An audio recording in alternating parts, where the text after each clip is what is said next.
Voilà. Ici, on nous donne, ça vient de la Chassidoute de Rabat d'ailleurs, les 7 principes. Vous savez que l'arbre de vie est fait de 10 séphirotes, hein, et on verra tout à l'heure comment on va travailler sur les 3 séphirotes supérieures. Mais là, on travaille puisqu'on a 7 fruits qui sont des fruits de la terre d'Israël. Donc le blé, l'orge, le raisin, la figue, la grenade, l'olive et la date. Alors, il y a plusieurs rituels, il y a plein de gens qui font des choses totalement... Alors, il y en a qui commencent par le raisin, par exemple, hein, parce que bon, c'est... alors, chaque aliment a une symbolique qu'on va essayer de découvrir. Et là, ce que je vais vous proposer, c'est de vivre la chose en sachant simplement qu'on travaille, bon, ça nous dépasse un peu, réparer la faute d'Adam Arishon, réparer aussi toutes les fautes que j'ai pu avoir dans mon arbre de vie, etc. Et l'idée, elle est là. Donc, je vous propose donc de suivre ce rituel, qui n'est pas le rituel classique, mais j'ai trouvé intéressant, parce qu'on va travailler sur l'arbre de vie, j'ai trouvé intéressant de suivre le principe de l'arbre de vie. Je pense que vous connaissez tous l'arbre de vie, hein, je n'ai pas besoin de vous le dessiner.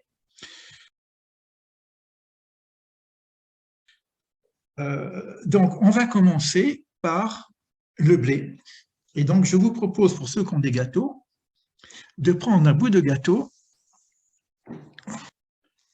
Voilà, moi j'ai mon petit bout de gâteau. Et je vais faire la bénédiction pour le goût des gâteaux. Ceux qui n'ont pas, bon, vous pouvez dire Amen. Et on est dans la Séphira Chesed. Et donc, on va voir un petit peu tout à l'heure qu'est-ce que ça veut dire tout ça. Baruch ata Adonai Eloheinu melech haolam, borei minei mezonot. Amen. Donc, c'est la base de l'alimentation, hein, le blé. Et c'est intéressant qu'on le met dans Chesed, qui représente l'amour, la bonté. Après, on aura une bénédiction à la fin pour l'ensemble de ce que nous avons mangé. Donc, le deuxième, c'est l'orge.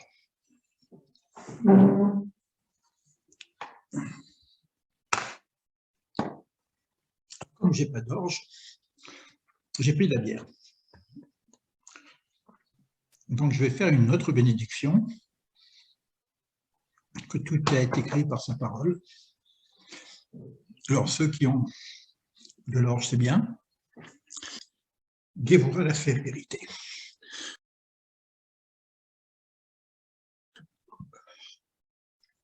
C'est intéressant parce que le blé, c'est considéré comme la nourriture de l'homme, et l'orge comme la nourriture des animaux. On va rentrer dans le détail, alors peut-être même en méditation, pour intégrer ce qu'on est en train de faire. Maintenant, je vais faire donc le deuxième verre. Tout à l'heure, on n'a pris que du vin blanc. Cette fois-ci, c'est 75% de vin blanc et puis 25% de vin rouge. Alors, vous avez compris qu'on est en train de jouer, justement. Au départ, on était tout chesed. Maintenant, on veut mettre un petit peu de Gévora. On va y aller doucement, parce qu'on aime bien l'amour par rapport à la rigueur. Mais la rigueur est importante, puisqu'on va terminer par la rigueur d'ailleurs. La discipline.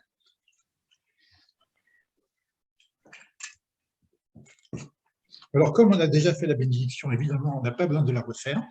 C'est évident, hein. Heureusement que ce n'est pas du vin. Je reviens un petit peu sur les leçons pour qu'on puisse ajouter chaque fois quelque chose.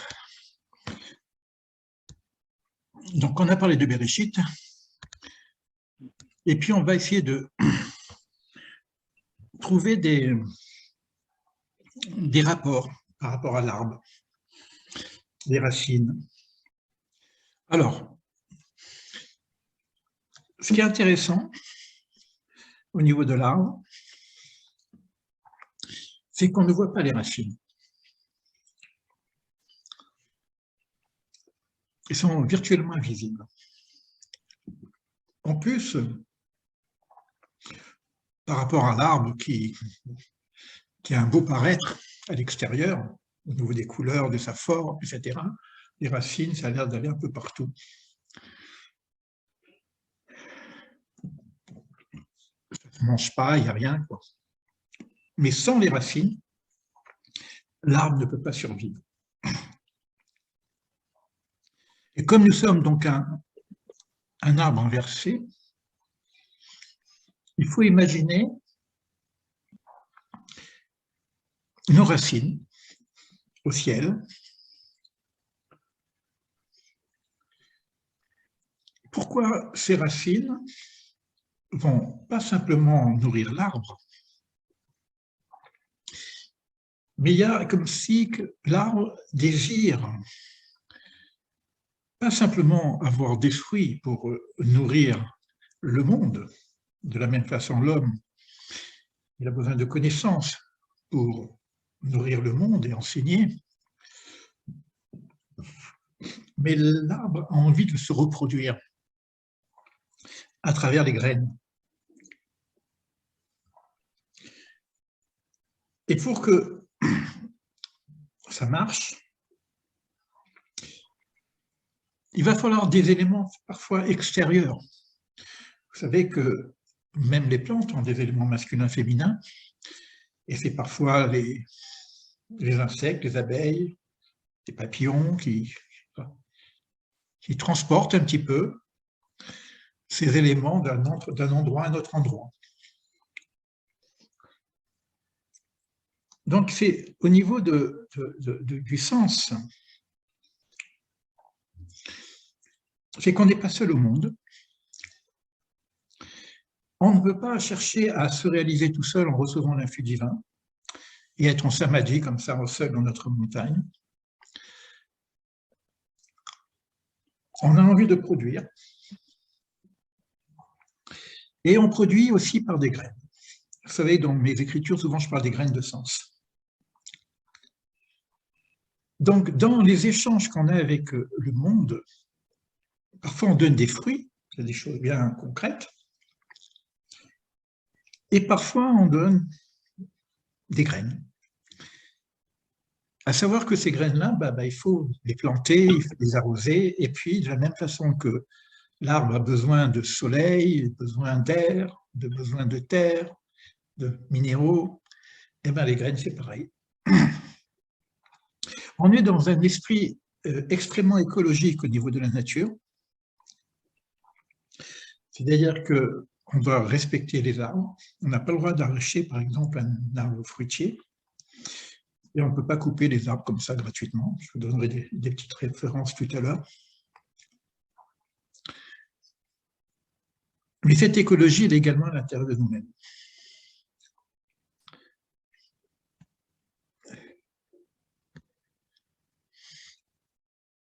Une autre chose qu'il faut savoir, c'est que ce temps de Tu Bishvat, au niveau de la nature, c'est le commencement où la sève monte dans les arbres. On ne voit rien, mais il y a une force qui va des racines et qui monte dans l'arbre, qui va en fin de compte produire. C'est un temps privilégié pour les arbres. Il n'y a pas trop de soleil, il y a suffisamment d'eau, parce qu'il y a pas mal plu. Donc, il y a toute une alchimie qui se fait pour que la sève puisse commencer à monter. Et si nous sommes un arbre inversé, c'est-à-dire que le Shefa, maintenant la sève, elle est cette lumière dont j'ai parlé au départ, parce que cette lumière qui n'existait pas matériellement, donc on ne parle pas des lumières du soleil maintenant, on parle de ce or, et on parle même de la lumière d'Adam Arishon au niveau de son habit.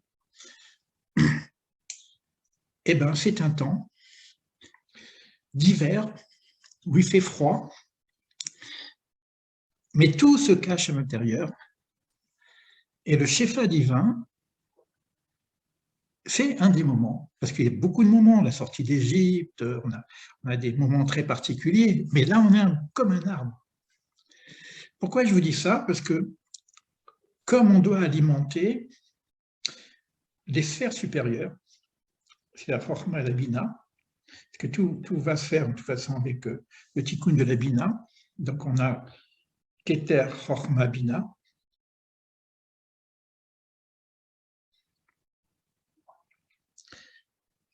Or, la Bina, pardon, la Chokhmah,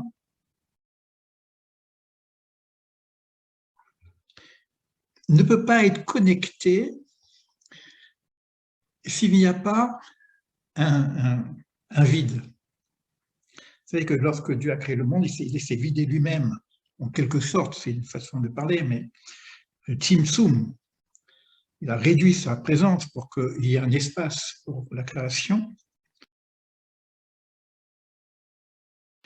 Et là, pour arriver à ce niveau de Chokhmah, de sagesse, il faut arriver à faire ce Tzimtzum, c'est-à-dire ce qu'on appelle le Bitul Hayesh, la réduction de moi-même, pour recevoir l'influx divin comme un végétal. Je me positionne non plus comme avec ma personnalité, mes connaissances, tout ce qu'on peut faire au niveau de l'humain. Je ne dis pas que je suis rien de rien du tout. Je suis un arbre. Et si j'arrive à cette réduction du moi, de l'ego, de la personne, nous sommes aujourd'hui au meilleur moment pour alimenter la Chokhmah. Voilà pour faire des comparaisons avec la sève qui monte.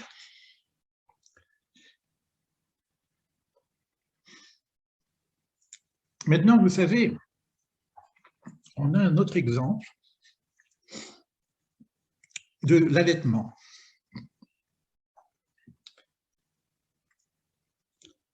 Plus le bébé y désire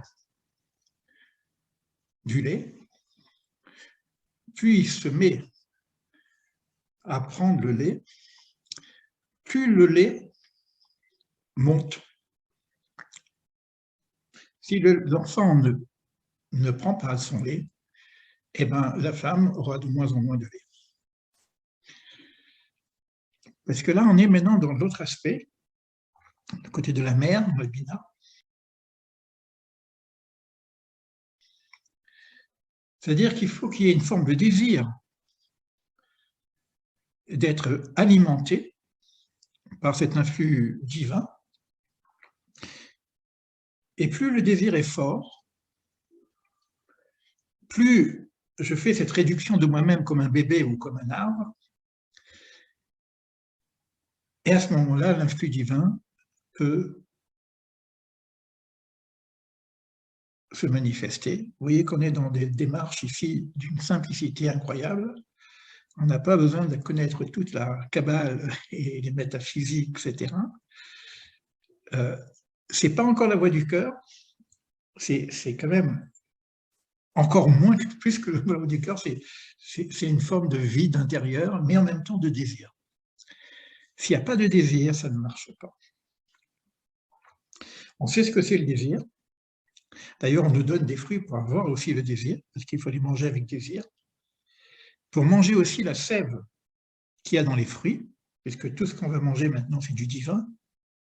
Chaque fruit porte de la matière, mais l'essentiel du fruit, puisqu'on va faire des bénédictions spécifiques justement pour prendre cet essentiel, l'essentiel du fruit, c'est justement l'influx divin qui porte en lui.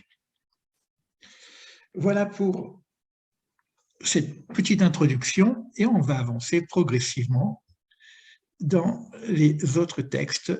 Et là, on va commencer donc notre petit rituel. Je reprends donc au départ, nous avons dit le blé chesed, l'orge gevura, et maintenant nous sommes avec Tiferet,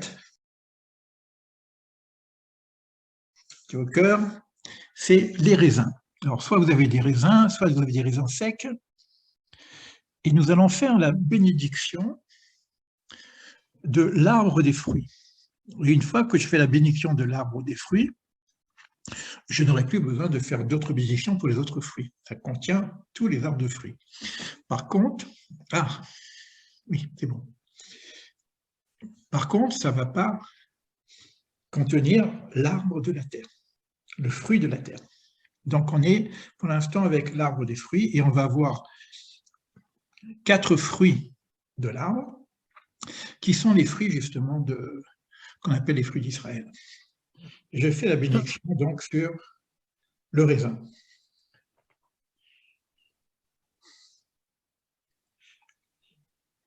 Baruch atah Adonai Eloheinu melech haolam borei peri ha'etz. Amen.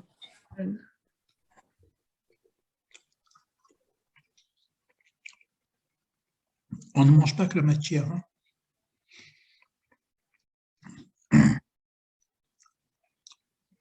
D'ailleurs, si on mange comme ça, avec la kavana, la pensée d'énergie divine qui attend tous les aliments, croyez-moi qu'on mange beaucoup moins.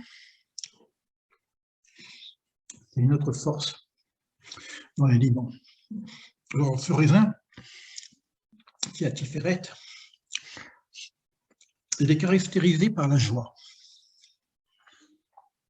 C'est comme ça qu'on désigne la vigne, mon vin qui rend joyeux, Dieu et les hommes.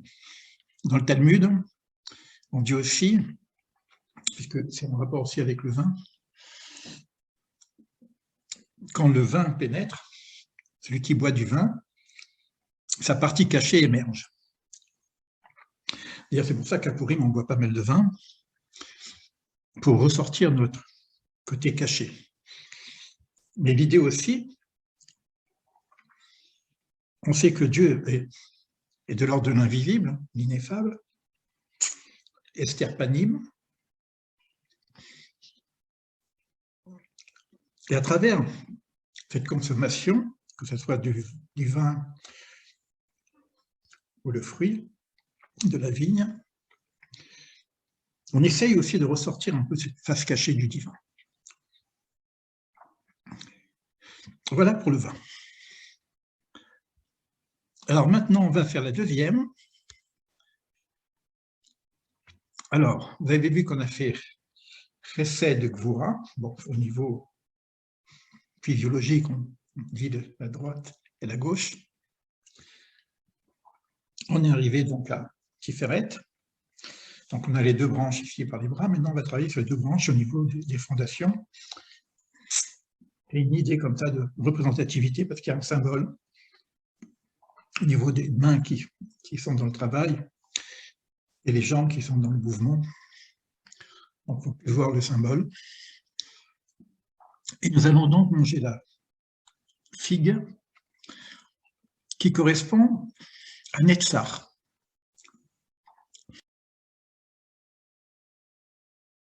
Netzar, c'est la persévérance, mais c'est aussi la victoire. C'est aussi la continuité. Netzar Israël, l'éternité d'Israël. C'est-à-dire quand je suis dans une action, puisque je suis maintenant dans des actions, dans le mouvement, l'idée c'est de faire en sorte que cela... Pensez à tout ce que je vous dis parce que ça correspondrait aussi à la méditation, mais on est déjà en méditation. Qu'est-ce qui persévère dans ce que je fais, quoi? Donc, on va prendre... Alors, où est la figue? Ah là, voilà. Alors, on n'a pas besoin de faire de bénédiction, puisqu'on a déjà fait la bénédiction sur le fruit sur le fruit, tout simplement, de l'arbre. Donc, on mange directement une figue. Bon. On est obligé quand même de l'ouvrir pour voir s'il n'y a pas quand même des vers. En général, ils sont quand même contrôlés, c'est des figues qu'on achète d'une façon spéciale pour pas qu'on mange des vers en même temps. C'est pas dans le rituel. Voilà.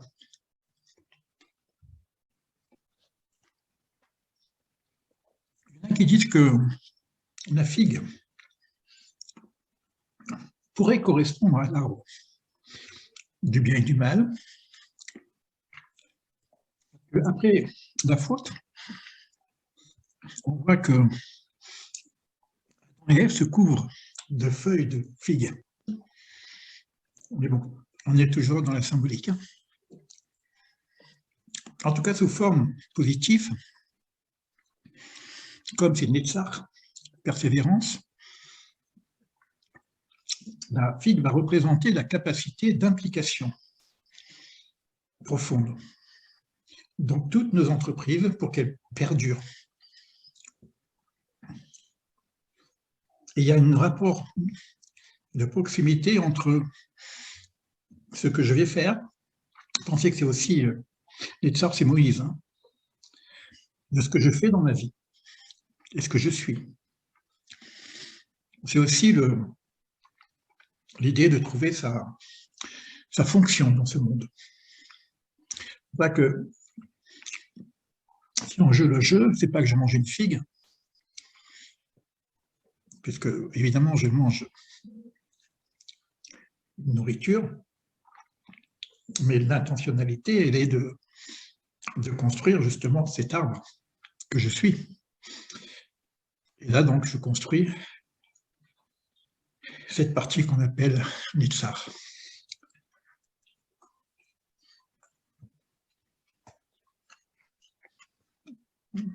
Et les fruits ont un autre goût.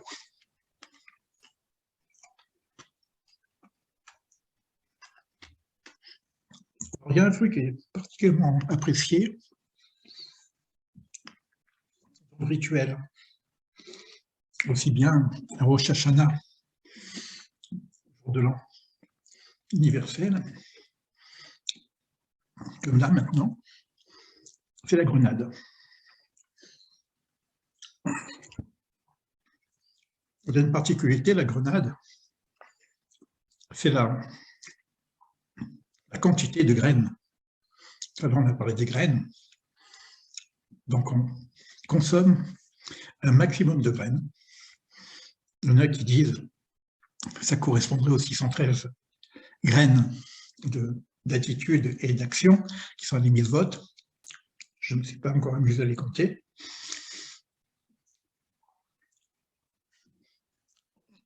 Donc c'est aussi la démultiplication des mitzvot, c'est-à-dire du bien qu'on peut faire dans le monde. Je vais prendre la main, c'est parce que comme je vais. Et là, ça correspond à Od de l'autre côté. Donc, Netzach, c'était côté droit, au niveau des jambes. Bien que ce n'est pas des jambes, mais c'est pas grave. Et là, maintenant, on est Od, sur la gauche. Alors, Od, c'est la beauté aussi, hein, c'est l'art. Il est représenté par Aaron, le prêtre. Donc, on est avec l'histoire de la construction du temple, avec la qualité, mais c'est très rigoureux, parce que c'est sur la gauche. Parce que le temple, c'est extrêmement mathématique, très rigoureux. Mais ça demande beaucoup d'humilité également. C'est intéressant de voir l'humilité sur le côté gauche. Parce qu'on va faire des choses qui sont comme la construction du temple, mais là encore, il ne faut pas se prendre pour quelqu'un, quoi. Sinon, ça ne marche pas. Je vais manger ma grenade à la main, comme ça je les sens bien. Voilà, pour ceux qui, je ne sais pas si vous les voyez, mais bon, je crois que vous les voyez quand même.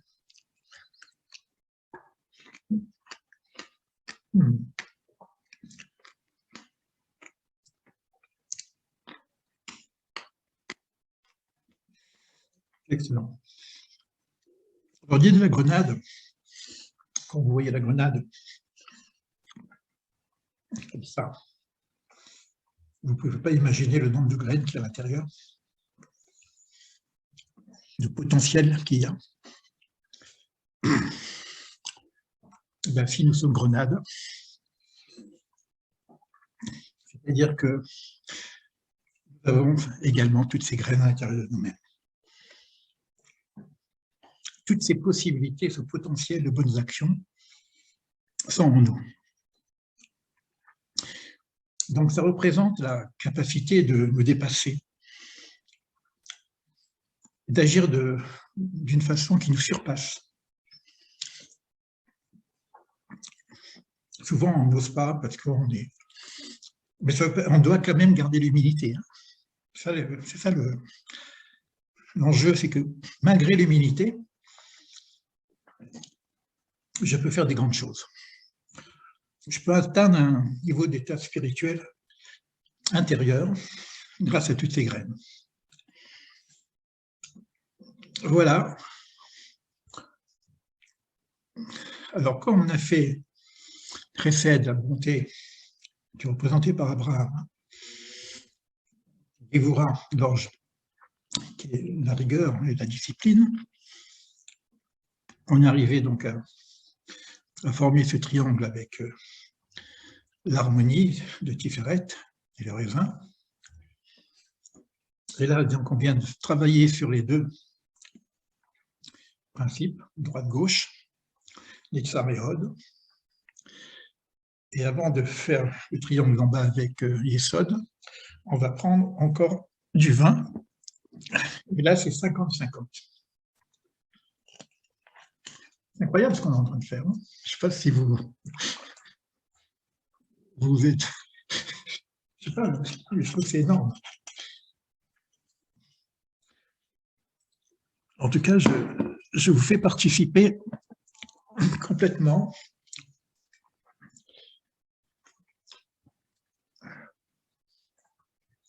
Des fois, le confinement, ça sert. Hein.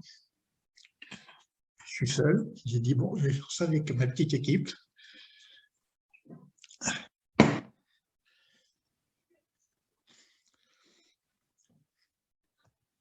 Je vais ouvrir ça, comme ça je vous vois.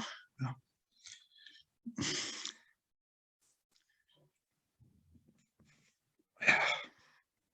Mais il y a du monde. Chaim, à la vie. Chaim. Pas de bracha.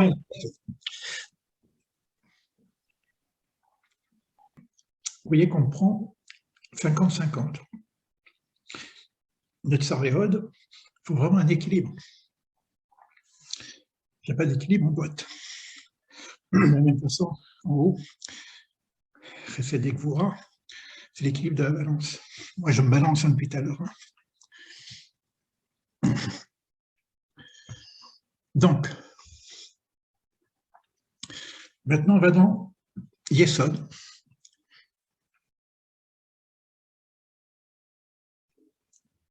L'entre-deux, qu'on appelle aussi la brite, l'alliance. C'est les fondations, c'est la fondation, c'est le pilier central. Et ça va se faire avec l'olive. Alors, est-ce que j'ai pris des olives? Ah oui, j'ai des olives ici. Toujours pas de bénédiction.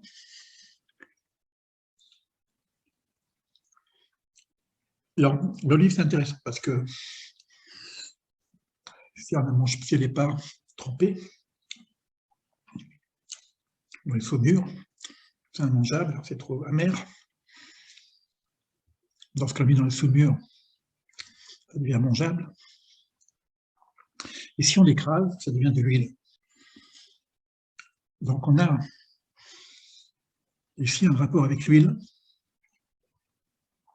Et comme c'est Joseph, aussi un rapport avec Hanouka, 8e lumière. Et au travail. C'est un fruit qu'on ne peut pas manger directement, qui demande un certain travail. Et de transformer l'amertume en consommable.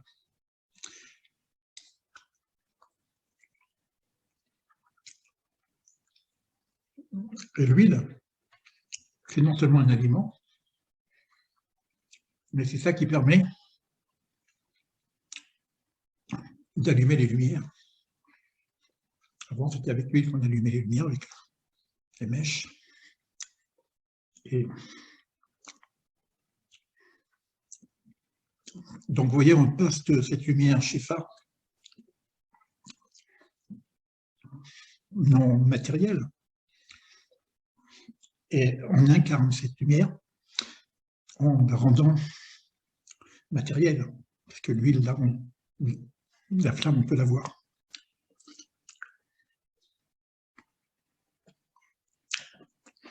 C'est pour ça que on conseille souvent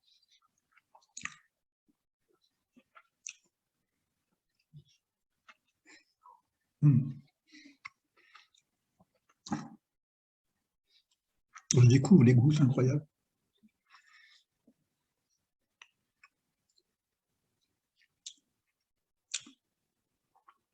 À Hanouka, par exemple, on conseille d'allumer les lumières avec de l'huile d'olive et la mèche.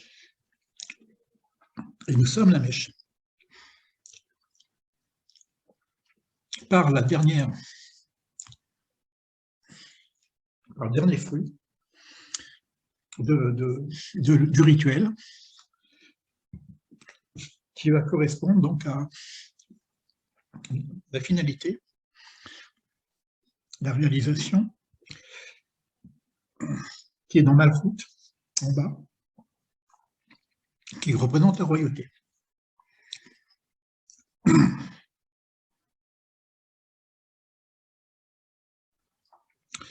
verra tout à l'heure comment on peut travailler, mais nous sommes dans l'axe central. Donc, la Malchut est liée avec le point supérieur que les Yesod, comme on vient de faire maintenant, qui est lié avec le point central ici, Tiferet, mais qui est lié aussi avec Keter.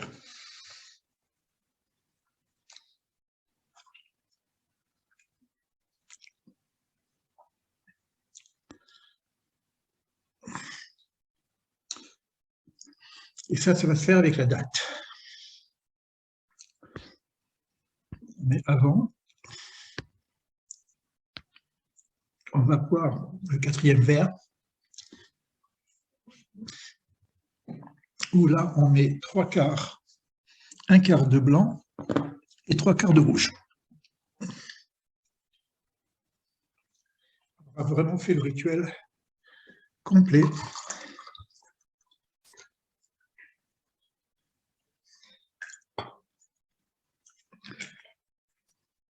Vous savez que la Pessah, la Pâque juive, qui est la fête de la délivrance, embauche 4 vers, et chacun des vers correspond à un certain niveau de délivrance, jusqu'à la sortie d'Égypte, ce qu'on appelle l'Égypte, qui veut dire Misraïm, l'étroitesse, les limites. C'est un peu sortir de ses limites, quoi. Les Chaïm,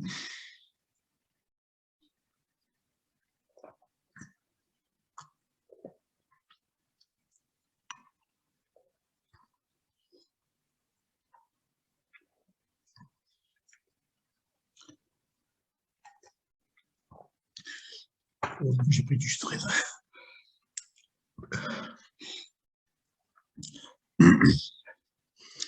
Donc nous allons faire le dernier fruit, bien qu'après on mange des fruits après, hein, à volonté, parce que l'idée c'est de manger un maximum de fruits, si possible une quinzaine. J'ai largement les 15 fruits à table, mais bon, pour l'instant on reste dans le rituel. Toujours pas de bénédiction, parce qu'on a déjà fait la bénédiction sur le fruit de l'arbre. Et donc on est avec la date. C'est intéressant la date, parce que là on est dans la Malchut, hein, c'est la réalisation, la finalité, la paix, la tranquillité, la perfection, si on arrive à construire notre arbre complètement. C'est le Mashiach ben David, c'est le messianisme. Tout à l'heure c'était le Messie ben Joseph, dans l'Exode. Et le David, qui nous chante ses psaumes. Il y a un très beau psaume, c'est 92-13, qui dit que le tzaddik fleurira comme un palmier dattier. Donc vous voyez qu'on est dans cette réalisation finale. Il y a le Zohar qui parle aussi d'un dattier qui donne des fruits qu'au bout de 70 ans. Donc on a la symbolique du 7, multiplié par 10. On a toute la symbolique des 70 qui sont partis en Égypte la symbolique des 70 nations. Donc c'est aussi la Malchut. Donc c'est pas simplement notre propre réalité, notre propre réalisation, c'est la réalisation du projet divin. Donc toutes ces parties, dans les 70 parties, donc dans tout l'univers, l'ensemble des nations.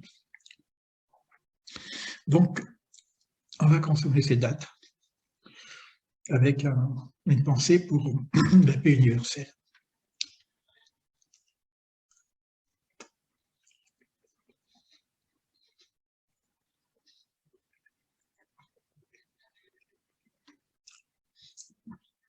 Donc, encore quelques petites choses sur Toubishvat, qui est une fête de joie, à travers les fruits, à travers le vin. À travers les passerelles qui nous mènent vers le divin, à travers ces bénédictions, et le respect qu'on a vis-à-vis de la nature. Il y a une petite histoire qui a été ramenée par, je crois que c'est le Rabbi de Lubavitch, en tout cas c'est dans le groupe de Chabad. On avait à Jérusalem un tzaddik qu'on appelle le navire de Jérusalem, qui a disparu en 1969, qui était d'ailleurs un des maîtres de Manitou, qui est de la mouvance de Rav Kook. Donc Rav Kook était son maître. Cet homme a fait vœu de parole et il enseignait sans parler. Il paraît que c'était un des meilleurs professeurs de Talmud dans la mesure où il ne disait rien, il donnait les indications pour que l'élève puisse trouver par lui-même. Il en raconte qu'il faut marcher dans des champs avec donc son maître, le Rav Abraham Yitzhak Kook, donc il discutait évidemment des sujets de Torah. Et lui, de façon simple, il cueille une fleur. Et le Rav Kook lui dit, toute ma vie, j'ai pris soin de ne jamais arracher un brin d'herbe ou une fleur inutilement. Peut-être que cette fleur avait encore la capacité de pousser ou de fleurir, venait des graines. Il rappelle un enseignement des sages qui, selon eux, il n'y ait pas un seul brin d'herbe qui pousse sur terre et qui ne possède pas, alors on dit un ange au-dessus de lui, présence divine en tout cas, et qui lui commande de croître. Chaque germe, chaque fleur, chaque feuille, tout a une signification. Même les pierres peuvent murmurer un message, dissimulé dans le silence. Chaque créature chante son cantique.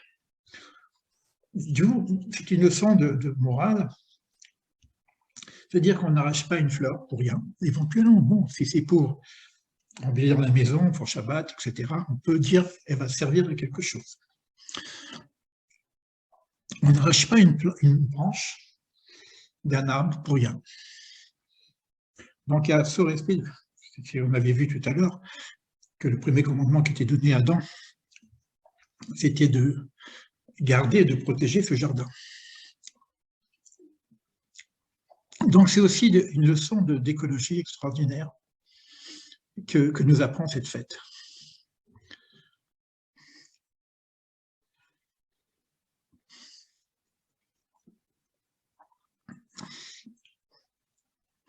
Et la mystique nous dit justement que les bénédictions qu'on fait à cette fête, en plus surtout à Jérusalem, comme on est aujourd'hui, ont cette capacité d'avoir un influx sur le monde entier. Alors ces 7 fruits, Israël joue un rôle qu'on appelle lumière pour les nations.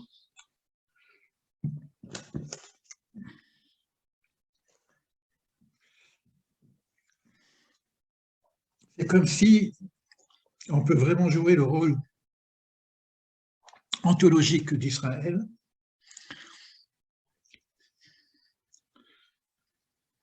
ce jour-là, plus particulièrement.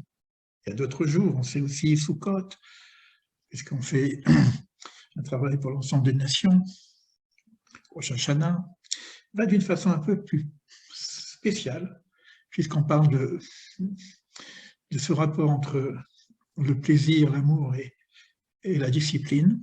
On parle de l'équilibre de la balance, on parle de la construction de l'arbre de vie.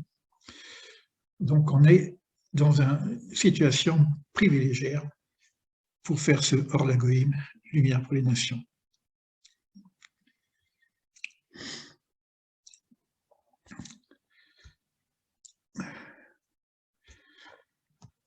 Voilà, je peux couper mon truc. Voilà. Alors, normalement, on a fini le rituel. On n'a pas mangé trop de fruits, mais je vais continuer à en manger un petit peu pour arriver à un certain nombre. Toujours pareil, hein. Pas besoin de faire de bénédiction. Par contre, il y a une bénédiction qu'on n'a pas fait.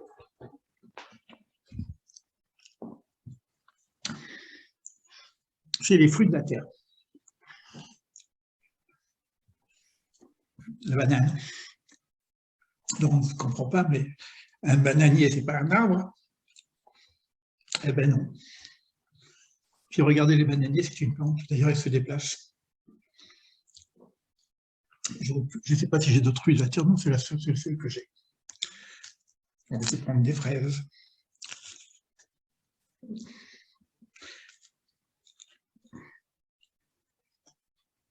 Donc, on va faire une bénédiction supplémentaire.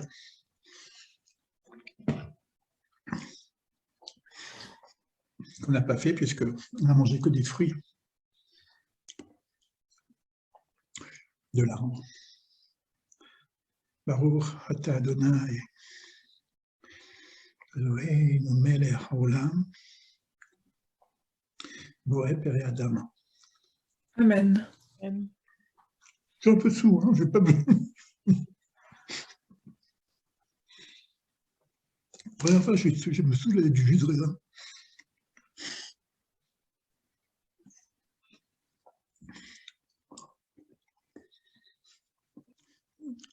On a pris le temps qu'il a fallu. Alors, ce que je vais faire, c'est que je vais couper l'enregistrement. On va se retrouver tous ensemble, on peut manger des petites choses encore. On va essayer d'intégrer tout ça par une petite méditation. Donc, alors comment j'ai fait ça? Non, c'est là-haut.